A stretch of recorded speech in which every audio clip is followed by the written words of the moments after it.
Okay, welcome to Trimming the Musical Fat, the podcast where we trim albums that are too damn long. And I'm Stephen Nicholson. And I'm Paul Nicholson.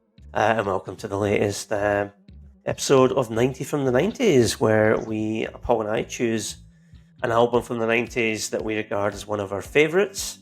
The only two rules being that it has to be an album of original material released in the 1990s, and that we can only pick one album from each artist. So far we've made 6 selections, and you can go back and watch the 3 previous episodes to see what they are, and we're now on to choices 7 and 8. So Paul, do you want to go first and give us what your selection is? Yeah, so this one's a bit different for me, but I really loved the album at the time. I still think it sounds good now, and it's Left of the Middle by Natalie Imbruglia. So that came out in 1997. And obviously the most famous song on it was Torn. And I just remember playing it all the time. It was just one of these albums that was really catchy and not that massively different from Alanis Morissette in some ways, actually. The same sort of almost like anger, maybe not anger, but like somebody telling a story and getting it out there, and like really quite powerful. And just really liked it. I think every song on the album is a really good song. Yeah, I mean, she was obviously heavily influenced by Alanis Morissette, definitely, and yeah, good record. Obviously, I think "Torn" was her signature tune, which is a cover version, which a lot of people don't know. That's right, yeah. But yeah, it's a brilliant song. But another couple of good singles from there. Was it "Big Mistake," the second single? Yeah, Wishing I Was There. Yeah, so yeah, it was just I think quite strange at the time, because here in the UK, in Australia, everybody knew her as Beth in the TV soap opera Neighbours. So it was quite strange to then see she'd cut off her long hair and kind of went alternative rock / pop. But yeah, she's done it well. Mm-hmm. And is still doing it. So, okay, well, my choice is going to be one where I bought this. So this came out in 1990, I think it was 90 or 91. I think it was 90, and I bought the CD in maybe 92.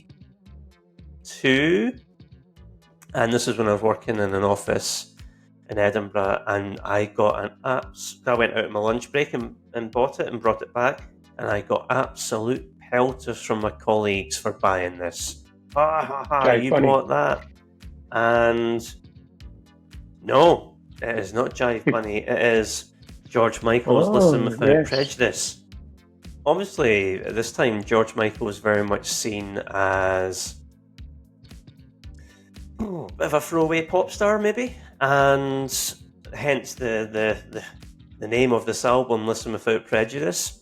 And I wasn't a George Michael fan or anything there. However, I remember on a Friday night, the BBC Radio 1 used to have I think maybe 6 o'clock, they had an hour-long show where they would play all the new releases that were coming out. And I remember they played Praying for Time for the first time on UK radio on that, and I just remember going, wow, that song's incredible. Praying for Time.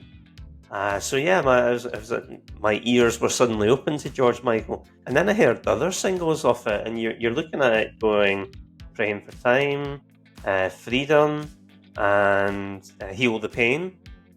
So and I think I remember I was in a clothes shop, and they had the album on, and it was quite loud, and I was thinking, that sounds really good. And it was a song, Cowboys and Angels, which is a kind of jazzy type song, but it's really, really good. Got a Parisian flavour to it as well. And I just thought, I need to buy that album. I mean, I think I've heard most of the songs off it now, and I think it's excellent. So yeah, bought it. I got a complete slagging of my work colleagues for buying it, but I think I've had the last laugh because it has, all these years later, been proven to be obviously a classic album, and George Michael is now seen as a legendary musical artist, and unfortunately gone too soon. That's what, 6-7 years ago now? Well, come this Christmas, 8 years. Yeah. What a voice that man had. And I think it maybe took until when he done Somebody to Love with Queen at the Freddie Mercury tribute show. I think for a lot of people that was maybe the first time they went, oh, that guy's got a set of pipes on him. He can sing. Yeah. He was the star of the show that day. If Freddie was looking down, he'd be proud of him because they were good friends. But absolutely great voice. And I think at the time I didn't really like him. It's not till years later I can appreciate it, I think. And also how much of a nice guy he was as well. Did a lot of stuff to help people, charities and stuff, but you didn't really know about until sadly he died, and then you hear all this stuff. Because he was, it's a shame, and maybe I played a part in that as well. You kind of mocked him because of things you saw in the press, but actually he was like mega talented. But like most people, flawed human being. But yeah, if you've never listened to this album before, check it out. It's just great songwriting, great performances, brilliant singing. It's well worthy of your time. So there we are. That's selection 7 and 8. If you want to hear what 9 and 10 are, come back again soon for another episode of 90 from the 90s.